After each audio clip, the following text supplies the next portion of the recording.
যাচ্ছি ঢাকা বিশ্ববিদ্যালয়ে, সেখানে আছেন সহকর্মী নূর হোসেন। নূর, ধর্মঘটে বিশ্ববিদ্যালয়ের কি পরিস্থিতি জানাবেন?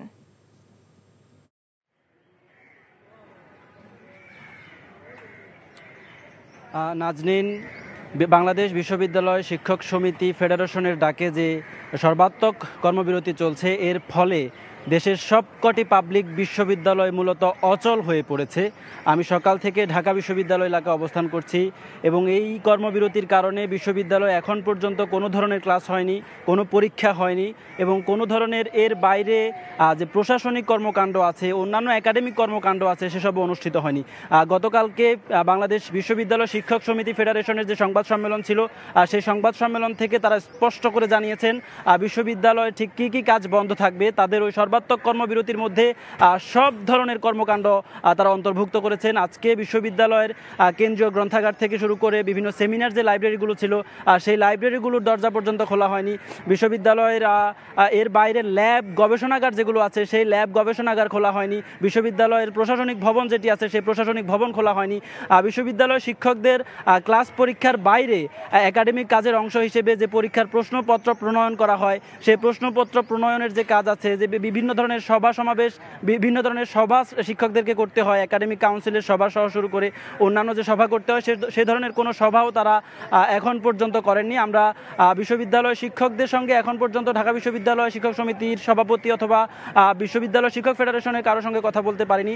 কিছুক্ষণ পরে তারা ঢাকা বিশ্ববিদ্যালয়ের কলা ভবনের সামনে অবস্থান কর্মসূচি পালন করতে পারেন, এমন একটি খবর আমাদের কাছে রয়েছে। সে সময় আমরা জানতে পারবো আসলে তাদের পরবর্তী কোনো নির্দেশনা বা পরবর্তী কোনো কর্মসূচি থাকে কিনা। কিন্তু গতকালকের যে সংবাদ সম্মেলনটি তারা করেছিলেন, সেখান থেকে স্পষ্ট করে বলেছেন তাদের যে দাবি, 3 দফা তারা দাবি দিয়েছিলেন। 3 দফা দাবি হচ্ছে প্রত্যয় স্কিম থেকে বিশ্ববিদ্যালয় শিক্ষকদেরকে প্রত্যাহার করতে হবে এবং বিশ্ববিদ্যালয় শিক্ষকদের জন্য আলাদা বেতন স্কেল দিতে হবে এবং বিশ্ববিদ্যালয় শিক্ষকদেরকে সুপার গ্রেড নিয়ে যেতে হবে। এই 3টি দাবি পূরণ না করা হলে, পূরণ না হওয়া পর্যন্ত তাদের যে সর্বাত্মক কর্মবিরতি, তাদের যে সর্বাত্মক ধর্মঘট রয়েছে, এই সর্বাত্মক ধর্মঘট থেকে তারা সরে আসবেন না, এটি চলতে থাকবে। নাজরিন, এই ছিল ঢাকা বিশ্ববিদ্যালয় থেকে আমার কাছে শিক্ষকদের কর্মবিরতির সবশেষ খবর। জানছিলাম বিশ্ববিদ্যালয় শিক্ষকদের ধর্মঘটের খবর।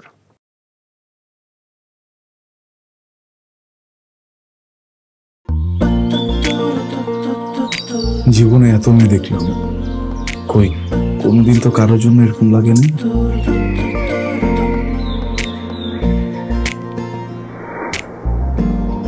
কে এটা?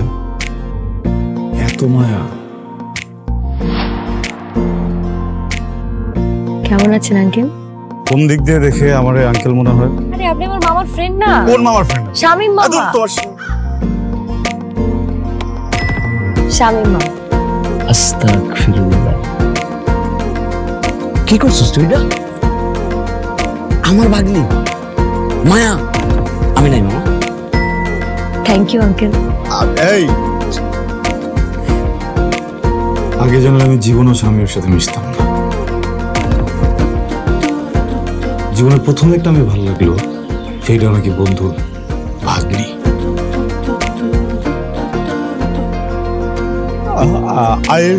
I love you. এভাবে শুরু হোক আমাদের গল্পটা। আপনি আমার মামার বন্ধু, মানে আপনি আমার মামা। মামা জানি কথা। এই ফুলটা নিয়ে যাও।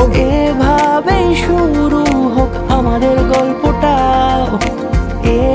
বাবাজান, আমার বোন আপনার ভাগ্নি, এটাই বাস্তবতা। এই বাস্তবতা মানি না, তাহলে আমি ওর সাথে বন্ধুত্ব রাখবো না। কি রে তুই খারার উপরে পল্টি লই লাইতেছ? জুতা দেবো তোরে। হ্যাঁ, জুতাও তো লাগবে এক জোড়া, একটু বাড়াই দিও। হারামজাদা খারাপ। তুমি মন সারাটা সময় কাছাকাছি এলে ভালো লাগে, তাই শুধু কাছে টেনে যা।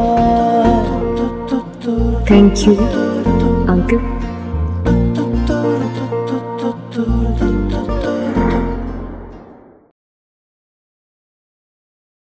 এখন জন্ম সনদ দিয়ে খোলো বিকাশ স্টুডেন্ট অ্যাকাউন্ট।